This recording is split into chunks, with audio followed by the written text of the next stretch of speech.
wonderful viewers. It's me again, Mary Luque Sugabo, bringing another exciting and informative lesson. So stay with me. Hi everyone! Today, we will explore the history of the Philippines from pre-colonial times to contemporary period. This journey will help us understand how our society, culture, and governance have evolved over time. By the end of this video, you will be able to identify the major historical periods in the Philippines and their key features, understand the social, political, and cultural transformations that occurred during each period, and apply historical knowledge to analyze contemporary issues and appreciate our national identity. Here's the quick overview of what we will cover. We will start with pre-colonial period, move to Spanish colonization, then American period, Japanese occupation, the post-war independence, martial law, and finally, contemporary period. Let's begin with pre-colonial period. Now we will go to the pre-colonial form of government. There are three social classes in form of government in pre-colonial. The first is the Maginoo, or also called Maharlika. So this is where the nobility or ruling class in pre-colonial barangays. So they were wealthy, respected, and often related to the Datu, or what we call chief. Sometimes the term Maharlika is used specifically for warrior nobility. The next form of social class is the Timawa.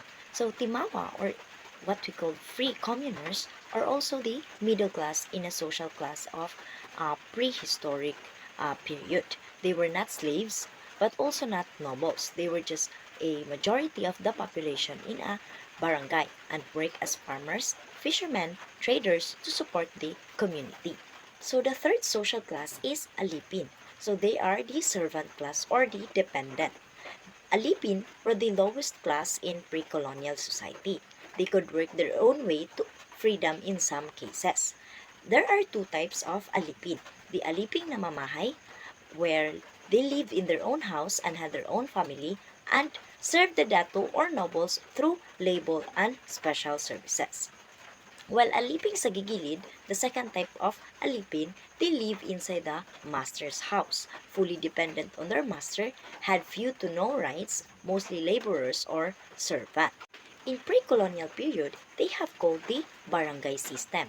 So a barangay was a small independent village or community, and it come from the Malay word balangay or balangay, which referred to a boat, symbolizing how early settlers traveled and settled together. So each barangay had 30 to 100 families, and the people in barangay system paid tributes or buwis to support the datu and the community. So barangay often formed alliances with other barangays, formalized through a ritual called sanduguan, or the blood compact, to show loyalty and cooperation with their alliances. In pre-colonial, they have termed the word barter system. So the barter system was a way of trading goods and services without using money. So how it worked? People exchanged products they had for products they needed. Example of traded goods are the rice, fish, fruits, tools, utensils, clothing materials, ornament, and jewelries were bartered to some areas in their barangays. One also of the pre-colonial Filipinos script or way of writing is called baybayin. Baybayin is an alpha syllabary, which means each symbol represents a syllable, not a single letter. Writing was done on natural materials like bamboo, palm leaves or barks, metal and stones, and they used ink from a charcoal, and natural dyes was occasionally used for writing on leaves or barks. Baybayin is composed of the mga patinig at mga katinig. Quiz time!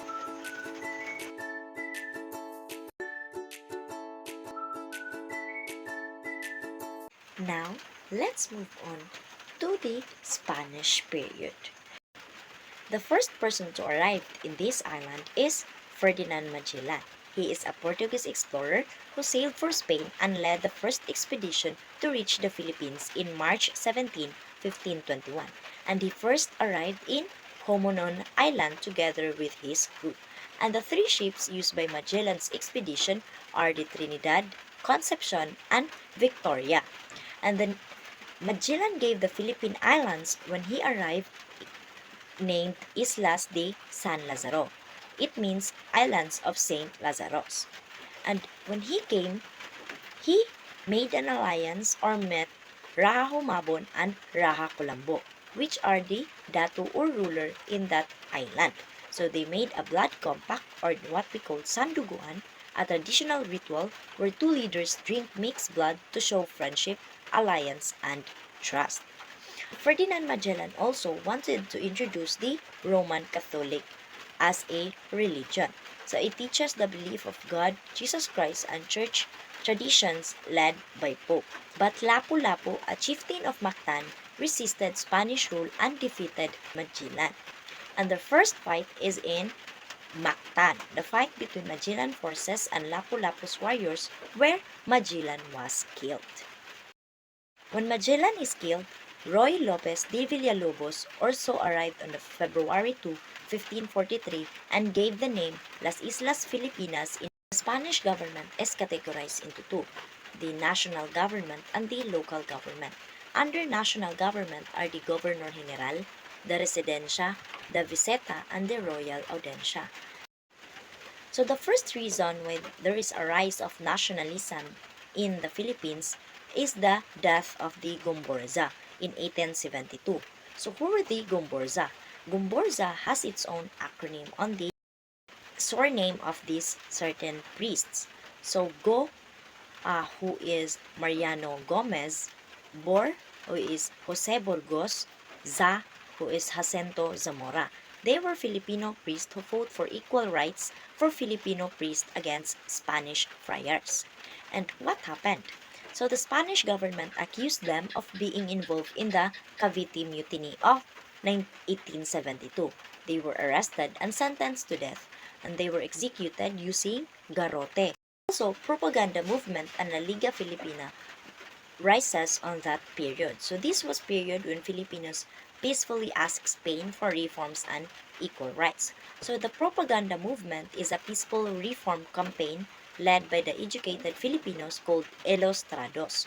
So they used writing, newspaper, books, and education to express their ideas. And the La Liga Filipina was a peaceful organization founded by Jose Rizal. Its purpose was to unite Filipinos and continue the call for reform under Spanish rule. And this is founded on July 3, 1892 on the place Tondo, Manila. So the Katipunan also one of the rising of the nationalism. Katipunan or the KKK means kataas-taasan, kagalang-galangang katipunan ng anak ng bayan. It is a secret revolutionary society that fought for Philippines' independence from Spain. So the starting of the end of the Spanish rule is when they have conflict between Spain and United States. Now let's proceed to American period. And the Commonwealth government, the Tidings-McDuffie Act, it is the law prepared the Philippines for full independence. First Commonwealth President is Manuel L. Quezon. Filipinos managed national and local government, and the United States still controlled foreign affairs and national defense. Also, we have this opportunity to have a public school system established and has a free education for all children. And it introduces the English as the main language of the instruction. And the Thomasites, these are the group of American teachers sent to Philippines to teach.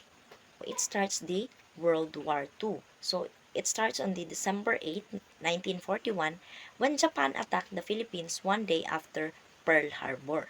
So Filipino and American forces under General Douglas MacArthur resisted the invasion.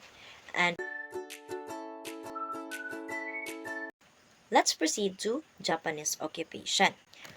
On the government during the Japanese occupation, so Japan also set up the Japanese military administration in the Philippines. So he appointed Jose P. Laurel as president of the Second Philippine Republic or the puppet government in 1943.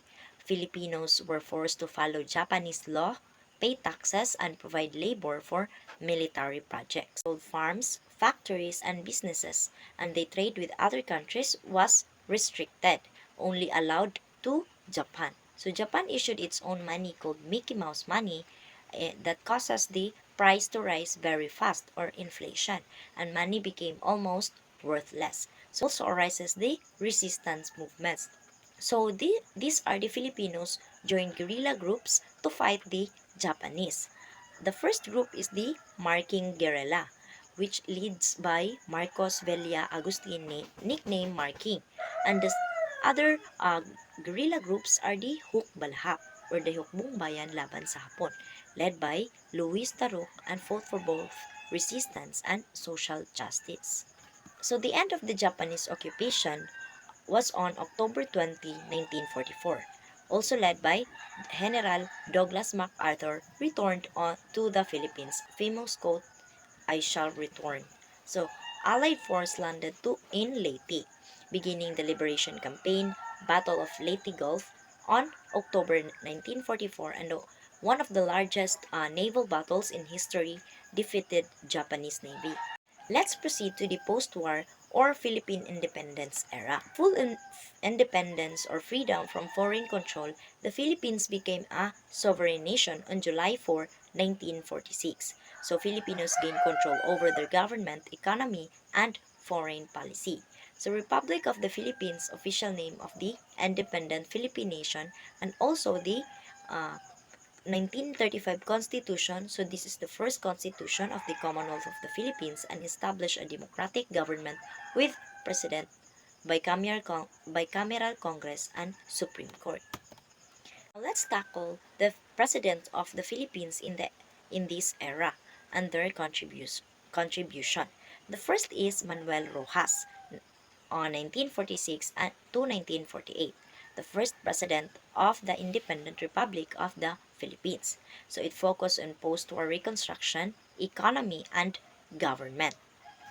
The next one is Elpidio Quirino, lasted on 1948 to 1953.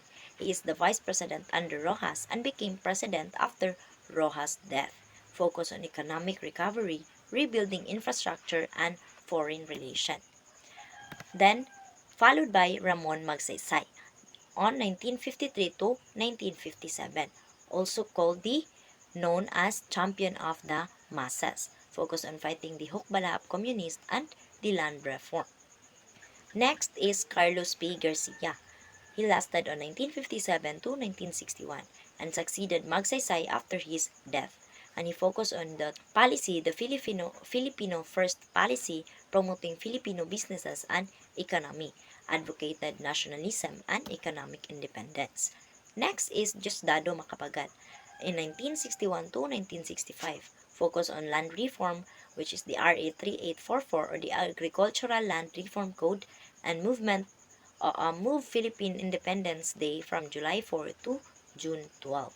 And lastly, Ferdinand Marcos from 1965 to 1972, focused on infrastructure and economic programs, declaration of martial law in 1972, and marking the start of a new period of authoritarian. Now let's proceed to the martial law. So during martial law, under Ferdinand Marcos, he ruled using the authoritarian rule. Marcos had almost the total control of the government. Congress and courts were controlled or sometimes ignored, and many government decisions depended on Marcos.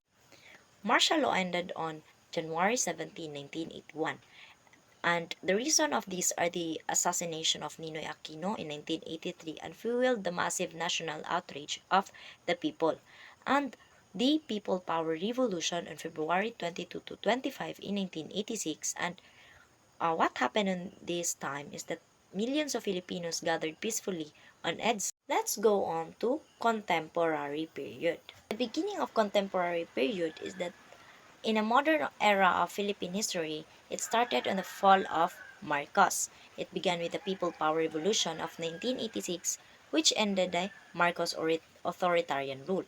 And the contemporary period is marked by the restoration of democracy under Corazon Aquino, guided by the 1987 Constitution, and continues to the present. Now let's move to the key features of the 1987 Constitution. So It restores the check and balances among the executive, legislative, and judicial branches. So it also mandates the president elected for only single 6 terms, no re-election allowed, and the Bill of Rights that guarantees the freedom of speech, press, religion, and assembly, that protects human rights and civil liberties. Then a martial law limits only that president can declare only martial law for 60 days via Article 7, Section 18, must inform Congress within 48 hours, and the Supreme Court can review and limit the declaration. So the 1987 Constitution ensures the democratic government with check and balances, protects civil liberties, and limits the president's power, especially in declaring martial.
I just want to tell you, stay strong and keep studying even when it feels difficult.